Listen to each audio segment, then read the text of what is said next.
মানে আমার মনে হয় যে যুদ্ধ জয়ের থেকে এটা যে জয় করছি, শ্বশুর বাড়ি জয় করতে পারা মেয়েদের কাছে সবচেয়ে বড় যুদ্ধ জয় করা। এবং সেজন্য নিজের আইডেন্টিটিটা খুব জরুরি। হ্যাঁ, খুব জরুরি। এই যে একেবারেই কি বলে আদর্শ গৃহিণী, হ্যাঁ, ঘর সংসার বাচ্চা, সেইখান থেকে এখন কাস্টমার, প্যাকেটিং, ডেলিভারি, রীতিমতো একজন উদ্যোক্তা। কেমন লাগে এই নিজের এই পরিচয়টা?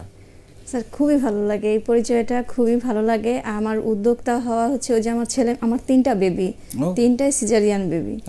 তো আমি একটু সিক, আসলে এই দিক দিয়ে একটু সিক আছি, কারণ ওই যে সিজারের পর অনেক ধরনের প্রবলেম হয়, ব্যথাগুলো হয়, এগুলো হয়, আমারও খুব হয়। আর তারপর আমি একটা সংসারের বড় বউ, মানে আমাকে যে বিয়ে দিছিল সেই অল্প বয়সে একটা সংসারে পুরো মাথায় দায়িত্ব। আমাদের গ্রামের বাড়ির সংসারগুলোতে কিন্তু বড় বউয়ের অনেক দায়িত্ব পড়ে। তো আমি তখন বুঝতাম না, ওরা হচ্ছে 5 ভাই বোন, আমার হাজব্যান্ডরা। তো আমার যে ছোট ননদ ছিল, ও আমার থেকে 5 বছরের বড়, মানে ওই বাড়িতে সবার থেকে ছোট হচ্ছে আমি। তারপর আমি কিন্তু ভয় পাইনি, মানে এই জিনিসটা আমার ভিতরে ছিল না কখনোই, যে ভয় পাওয়াটা।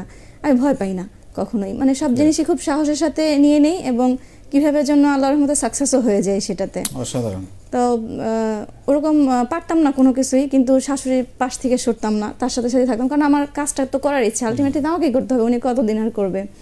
তো এগুলো দেখতাম।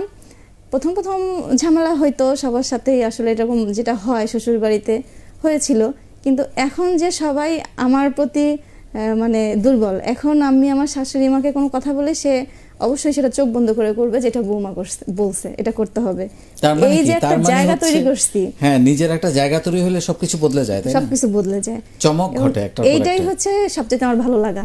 মানে আমার মনে হয় যে যুদ্ধ জয়ের থেকে এটা যে জয় করছি, শ্বশুর বাড়ি জয় করতে পারা মেয়েদের কাছে সবচেয়ে বড় যুদ্ধ জয় করা। এবং সেজন্য নিজের আইডেন্টিটিটা খুব জরুরি। হ্যাঁ, খুব জরুরি, খুবই জরুরি, খুব জরুরি।